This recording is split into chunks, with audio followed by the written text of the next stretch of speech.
Hi again. So there are many hidden treasures in Cubase, but one of them is definitely how Cubase deals with chords. So let's dive into the fundamentals of the chord track. Let's go.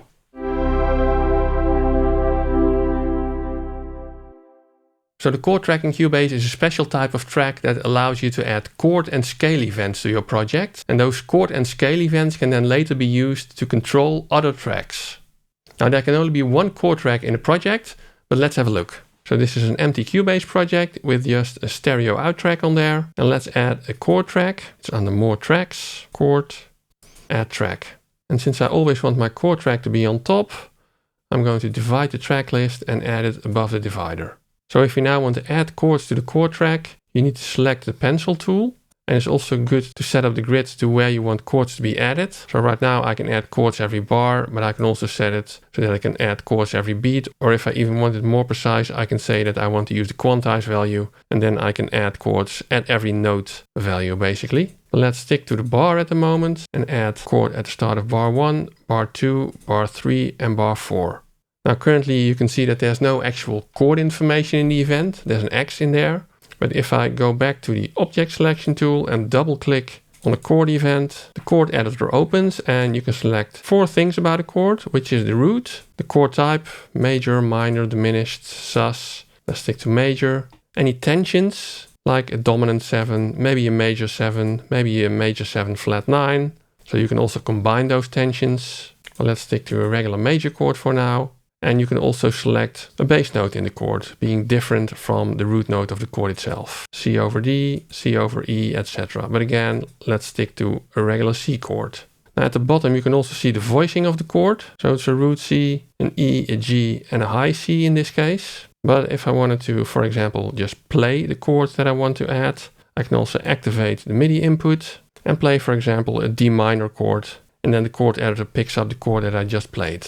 It's also possible to just type in a chord name, for example C major 7, and it will select the proper items on top. Now if you're more used to naming notes in the do re mi kind of style, you can also set that up. Edit, preferences, event display, chords and pitches.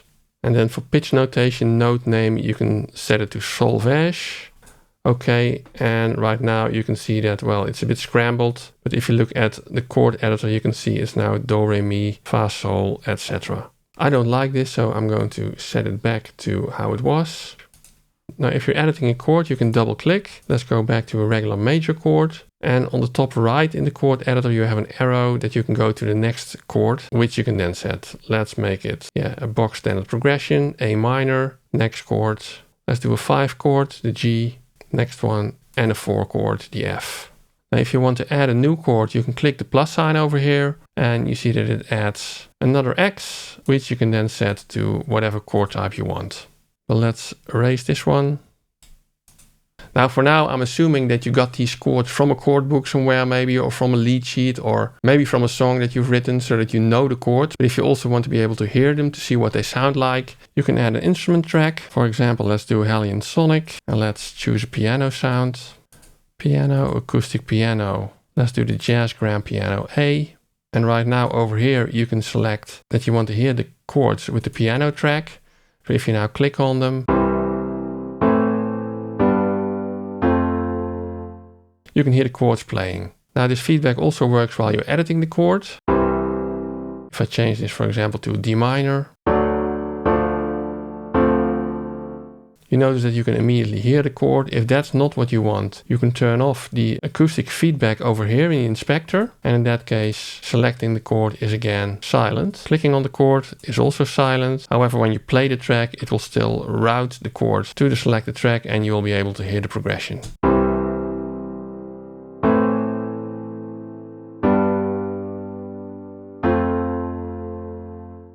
Now, other buttons on the chord track are resolve display conflicts, and that basically becomes important when you add chords very close to each other. For example, if I also added a chord over here, let's say a quick F, if I don't have resolve display conflicts on, you can see that these events kind of overlap, but with resolve display conflicts, they are spread apart so you can read both of them.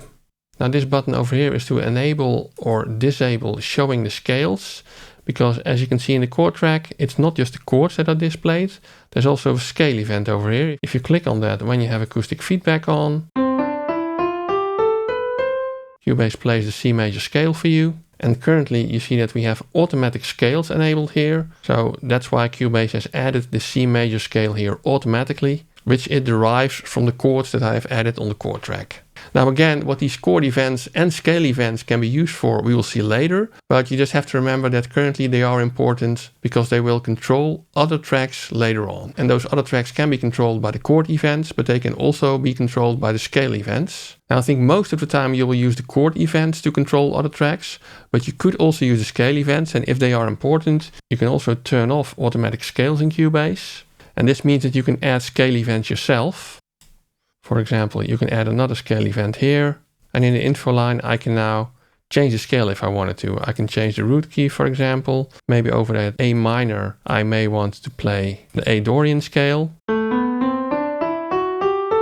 Now, if you turn off the acoustic feedback so that the scale doesn't sound whenever you hit a scale event, you can also double click on the scale event and then you get a small keyboard in which you can do the same thing as in the info line. You can select the root note of the scale and the type of the scale.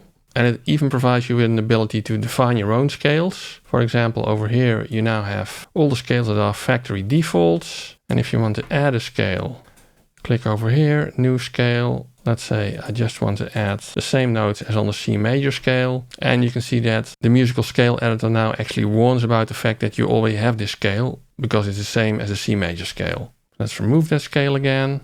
Now you do have to remember that these scale definitions are global, so they're defined for all projects. So if you delete a scale that you're using in another project, you're out of luck. Don't do it.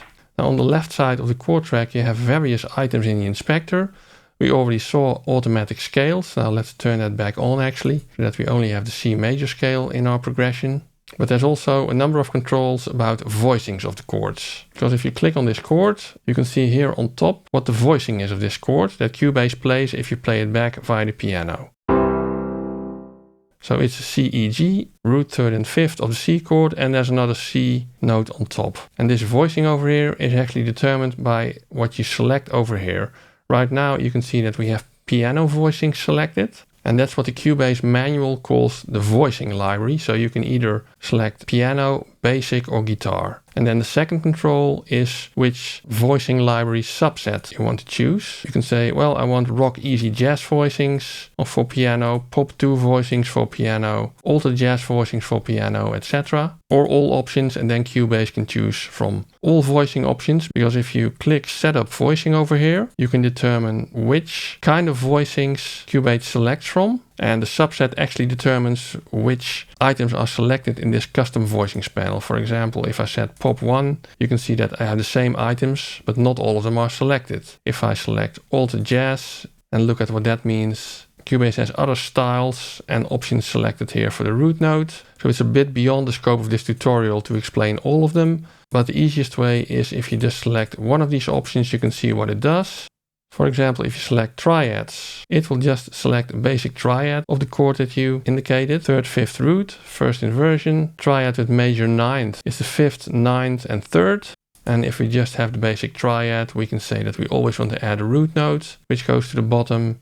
And in the bottom part of the custom voicings panel, you can select what the lowest root note is that you want Cubase to select, the lowest note in the voicing apart from the root note, and the highest note in the voicing. Now, if you select another voicing library, for example, guitar, you can see that there are other subsets, and there's also even other voicing options. In this case, there are less. And if you select the basic voicing library, you can see that there are no subsets. Now you can see that it's just a basic triad over here for the C major chord. And this number selects how high the voicing is. For example, right now you see C2, E2, G2. If I now say that I want to offset it by 2 from C3, it's a very high voicing. Now another thing that you can configure over here is adaptive voicings. And that means that Cubase selects the voicings for all these chords from the options that you've selected here. And it tries to do this in a way so that you get proper voice leading, so that the voices don't jump around too much. Now another way to change the voicing is by clicking over here. You can see that you can just adapt the voicing of this particular chord, but not of any next chord, because you have adaptive voicing selected, so Cubase will basically voice lead properly. If you really want to have full control over the voicings, you can also deselect adaptive voicing, and now you can select a voicing unique for every chord. Let's go back to adaptive voicings. Now, if you want even more control about what your piano instrument plays over here, you can also just drag and drop these chords onto the piano track. Or you can go to Project, Chord Track, Chords to MIDI, and then it will do the same thing on the selected track. The only difference is that you will immediately get a glued MIDI part, so that you don't have to glue the individual MIDI parts, like you got when you're doing drag and drop. Now, before we take a look at how you can use that chord track to control other tracks, if you like this video or find it useful at all, please give it a thumbs up so that it gets promoted by YouTube. Subscribe to the channel, and you can ring a little bell icon so you get notified when I publish another video. If you really appreciate these deep dive videos, you can use the super thanks button below in the description, or if you intend to buy any musical gear at the moment, if you do so at these stores after clicking one of the affiliate links in the description, I will get a small commission without any extra cost to you. Highly appreciated. But let's get back into Cubase and see what you can do with all those chord and scale definitions. So we now have a chord track with 4 chords, and so far we've been using the piano to listen to whatever we put into the chord track. However, that's more for monitoring what's happening on the chord track. So if we now want to control multiple tracks with the chords on the chord track, we have to put MIDI on those tracks. And that's what we already did for the piano track, right? We generated the MIDI on this piano track. And to make sure that this piano track is now not controlled by both the MIDI on the track as well as the chord track, we can mute the chord track, and you can see that the piano then just plays the MIDI that was generated from the chord track.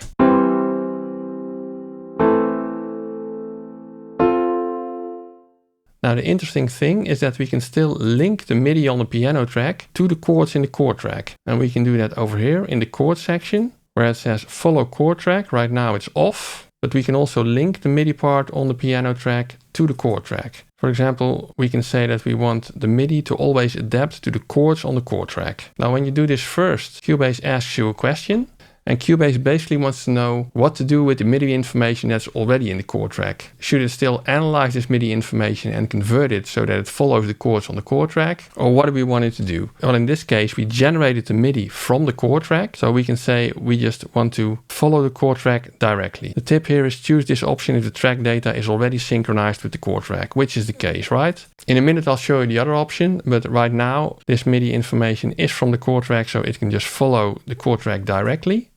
So if we now play the piano track again, nothing has changed.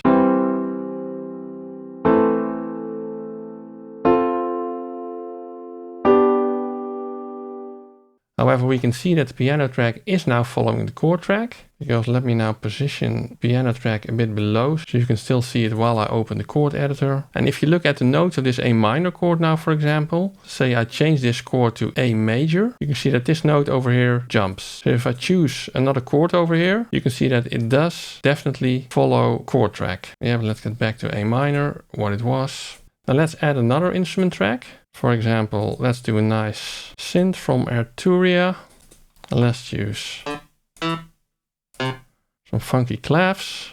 Let's now actually just put a copy of the C chord on there. And let's extend this MIDI part and also repeat the notes of that C chord for every bar. So now we basically have a MIDI part over here, which is not yet linked to the chord track, right? Because it only contains a C chord and not C, A minor, F, G. So if we now set this track to follow the chord track, for example, we want it to follow the chords, Cubase again asks us, well, what do you want to do? And in this case, I want to synchronize the track data first with the chord track. And I can now either say, well, I know that there's a C major chord on there, so I can help Cubase with its analysis, but I can also just let Cubase analyze the chords and adapt them accordingly to the chord track. And right now you can see that the MIDI data has been changed to align with the chord track.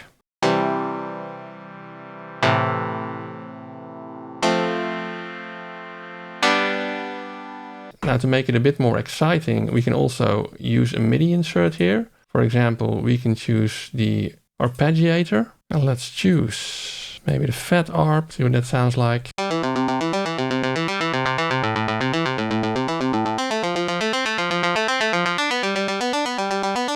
Okay, let's go with that for now. And again, because this track is following the chord track. If I change something in the chords, you can see that the MIDI data gets changed accordingly, which you can also see here in the voicing, by the way. Okay, so let's now add a fitting bass track to this arrangement. So I'm going to add a bass virtual instrument from Contact. Let's choose a Rickenbacker bass. Let me add a MIDI part. Let's just repeat this in every bar. So right now it's just C notes, right? So let's also make this track follow the chord track with root notes. And in this case, let's give Cubase the fact that this is actually a C root throughout. And you can see that it now has adapted this to the chords.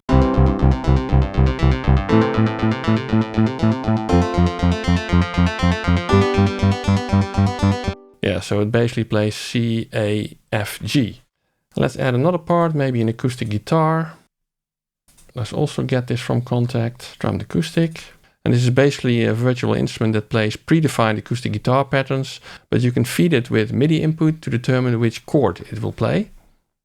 So in this case, let's just again copy the chords from the chord track to this track over here.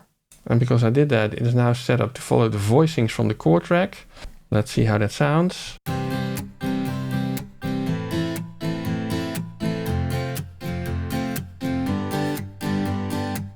Now, one more thing that I want to show you is that you can also use the chord track to control a monophonic audio track. Let's have a look.